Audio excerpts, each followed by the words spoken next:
जय हिंद दोस्तों।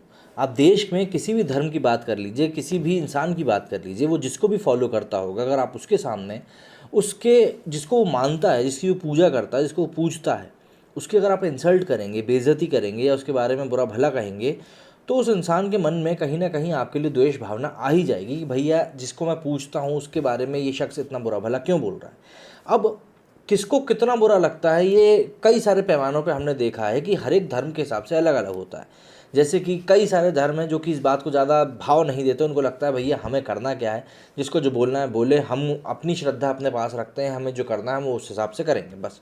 वहीं कुछ धर्म इतने ज़्यादा एक्सट्रीम भी होते हैं कि अगर आप उनके जिनको वो मानते हैं करते हैं उनके बारे में अगर आप कुछ कह दें तो वो मरने मारने पे आतुर हो जाते हैं, बिल्कुल मतलब हथियार निकाल लेते हैं और फतवे जारी हो जाते हैं। तो बहुत सारी चीज़ें होती हैं। ये हम लोगों ने दुनिया के कई सारे देशों में कई सारे मौक़ों पर देखा हुआ है कि भाई किस तरीके से कुछ एक समुदाय के लोग उनके भगवान के बारे में या फिर उनके जिनको वो मानते हैं उनको कुछ बोल देता है या वो कोई व्यक्ति, तो किस तरीके से रिएक्ट किया जाता है। शार्ली हेब्दो से ये सब चीज़ों की शुरुआत हुई थी, जो कि मोटे तौर पर पूरी दुनिया ने जिसको देखा था। उसके बाद कई सारे ऐसे इंस्टेंसेस आ चुके हैं जबकि ये चीज़ पूरी दुनिया के अलग अलग जगहों पर देखी गई है।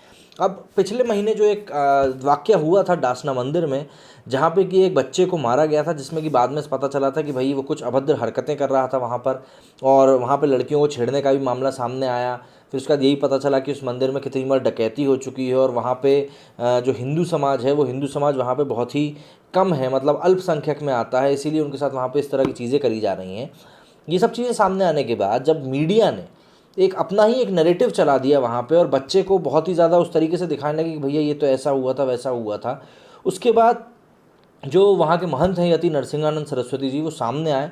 उन्होंने सामने आकर पूरी एक्चुअल बात बताई कि वहाँ पे हुआ क्या था, किस तरीके से वहाँ पे हिंदुओं का शोषण किया जा रहा है, किस तरीके से उनको वहाँ परेशान किया जाता है।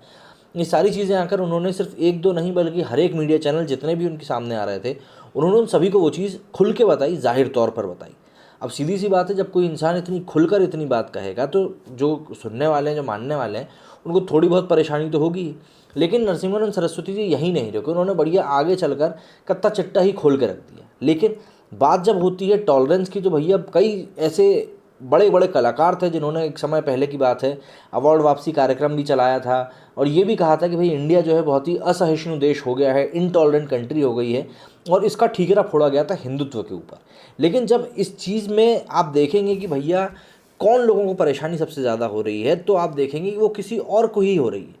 लेकिन उनके बारे में कोई ये नहीं बोलता कि भाई ये इनटॉलरेंट है, बल्कि उनको शांतिदूत से संबोधित किया जाता है कि भाई वो तो एक शांतिप्रिय समुदाय है। हालांकि इसके बाद कई लोगों ने नरसिंहानंद सरस्वती जी के गले को काटने को लेकर बात कर दी कि भैया जो उनका गला काट के लाएगा उसको इतने पैसे दिए जाएंगे और ये करेंगे और वो करेंगे।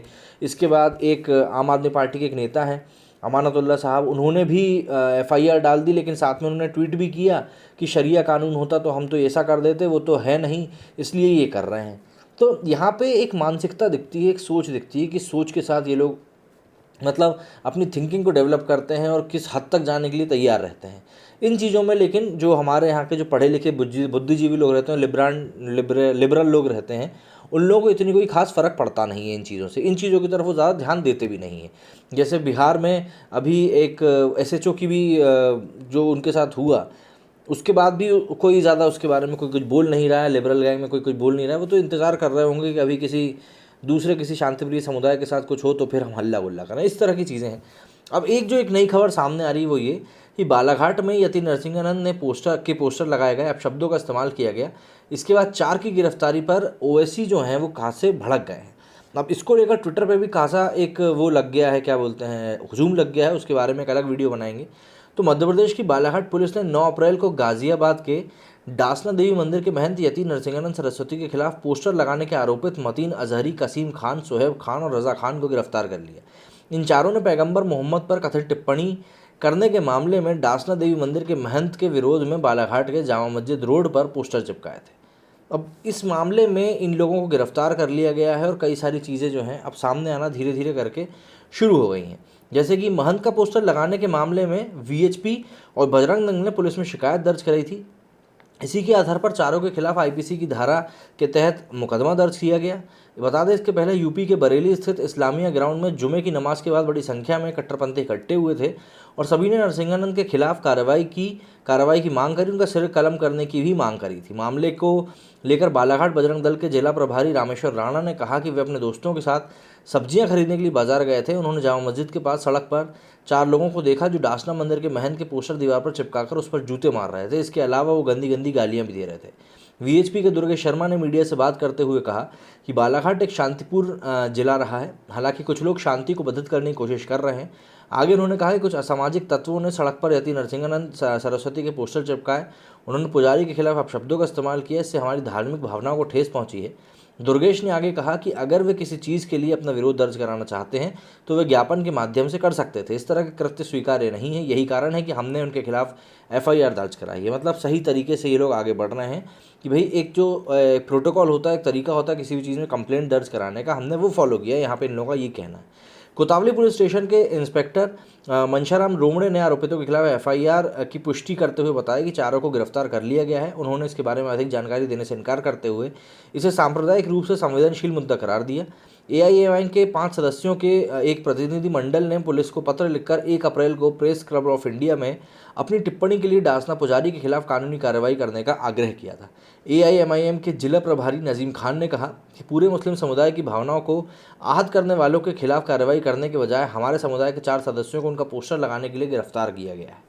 बीते 1 अप्रैल को गाजियाबाद के डासना देवी मंदिर के मुख्य पुजारी यति नरसिंहानंद सरस्वती ने प्रेस क्लब ऑफ इंडिया में आयोजित एक कार्यक्रम में बात कही थी। उन्होंने पैगंबर मोहम्मद की विशेषताओं को उजागर करने में हिंदुओं से निडर होने का आग्रह किया था। आपके विधायक अमानतुल्लाह खान ने पैगंबर मोहम्मद की आलोचना के लिए यति नरसिंहानंद सरस्वती का सिर कलम करने का आह्वान किया था। उनकी इस शिकायत के बाद दिल्ली पुलिस ने एफआईआर भी दर्ज की थी। बाद में महंत का सिर काटने की धमकी के मामले में आप विधायक के खिलाफ भी केस दर्ज किया गया था। तो इस तरीके से ये मामला पूरा राउंड एंड राउंड घूम रहा है और कई सारी चीज़ें जो हैं अब और निकल के सामने आ रही हैं। किस तरीके से नरसिंहानंद सरस्वती के नाम पर और भी ज़्यादा हिंसा फैलाने की यहाँ पे बात कही जा रही है। अब बात ये आती है कि अगर पुलिस कार्रवाई करने जाए भी तो वो एक की तरफ तो कार्रवाई कर नहीं सकती। एक समुदाय के खिलाफ कार्रवाई करेगी तो दूसरा भड़केगा, दूसरे की तरफ करेगी तो ये पहला वाला भड़केगा, और यही एक कंडीशन सामने आके खड़ी हो गई है। लेकिन मुद्दा हमेशा इस चीज़ को बनाना चाहिए कि आखिर ये कंडीशन इस पॉइंट तक पहुंची कैसे है कि हमको इस तरीके से कदम उठाने के बारे में अब सोचना पड़ रहा है कि भाई किसकी तरफ कार्रवाई की जाए, किसकी तरफ नहीं की जाए। बहरहाल इन 4 लोगों को गिरफ्तार किया जा चुका है। इनके ऊपर अब कार्रवाई भी होगी आईपीसी की धाराओं के तहत। और इस तरीके की जो वाक्य हैं वो कई सारे शहरों में देखने के लिए मिल रहे हैं कि नरसिंहानंद सरस्वती के पोस्टरों को ज़मीन पर चिपकाने का एक प्रचलन सा चल पड़ा है और इसको कई लोग हवा भी दे रहे हैं। वो कौन नेता हवा दे रहे हैं, ये चीज़ सोचने समझने वाली होगी। पुलिस प्रशासन को इसकी तरफ ध्यान देना चाहिए क्योंकि ये और भी ज़्यादा अराजकता फैलाने वाली चीज़ है और इसको यहीं नहीं रोका गया तो ये आगे चलकर और भी ज़्यादा परेशानियाँ और भी कई सारे ज़िलों में खड़ी कर सकती है। उम्मीद करता हूँ मैं जो इस वीडियो के माध्यम से आपको बात पहुँचाना चाहता था वो आपको समझ में आ गई होगी। मेरे इस वीडियो में फिलहाल इतना ही। जय हिंद, जय भारत।